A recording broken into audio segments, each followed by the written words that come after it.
Today we're going to talk about the difference between anesthesia and sedation. There seems to be a lot of confusion over this, so I'm here to clear it up.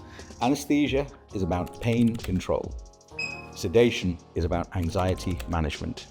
As standard, anybody having a surgical procedure where surgical intervention is required, no matter how small or how big it is, whether we're correcting a full jaw or whether we are occasionally having to pick a spicule of bone out of your jaw, you will always have local anesthesia.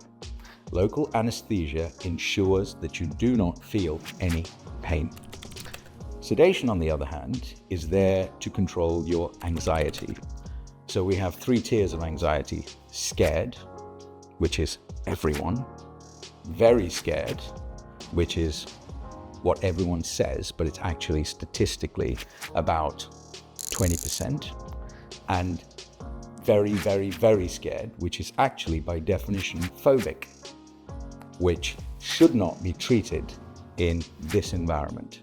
For your own safety, you need to be treated in a hospital environment with a multidisciplinary medical team, people paying attention to your reactions to phobia as much as they're paying attention to what they're doing, and that requires general anesthesia, which we will never offer. And actually, it's illegal to offer general anesthesia in a general practice setting in the United Kingdom unless approved by any regulator, which, from what I know, doesn't exist in the United Kingdom. Then we move back to sedation. We know that it's for anxiety management, we know that everybody's anxious, and we know everybody's anxious to varying degrees. The choice as to whether it should be oral or intravenous sedation is actually a clinical choice based on you as an individual. So as an example, if your medical health is compromised, you're on a multitude of drugs, and any of those drugs could potentially interact with a bolus of intravenous sedative entering a vein, then we just won't do it, no matter how much you want it, because it's actually for your safety. What we do know from extensive experience of the surgical members that work here is oral sedation actually, it has a much better safety profile because it's slower release and it's gentler and it hangs around for about 10 hours.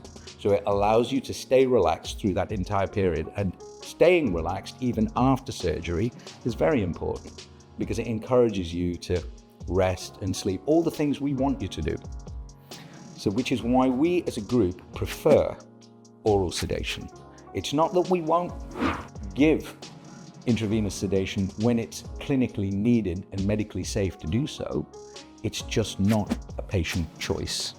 Then it comes to you yourself. If you have already convinced yourself that you cannot do it with anything other than intravenous sedation, and we decide from the clinical metrics that we've taken of yours, looking at your relevant medical history, the drugs you're on, what your general status of your health is, your blood pressure, your BMI, things like that. If we don't believe it's safe and we have a very high safety profile requirement, then we won't be able to accommodate your request at all.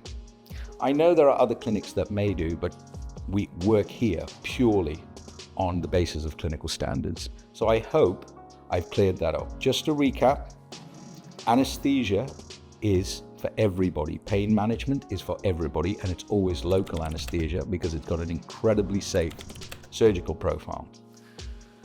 And then there's sedation. The other thing that you all need to know about sedation is statistically, people who have intravenous sedation spend, on average, 30 to 40% more time in the chair because they are in deeper sedation and they are less cooperative. Let me tell you the downside of that.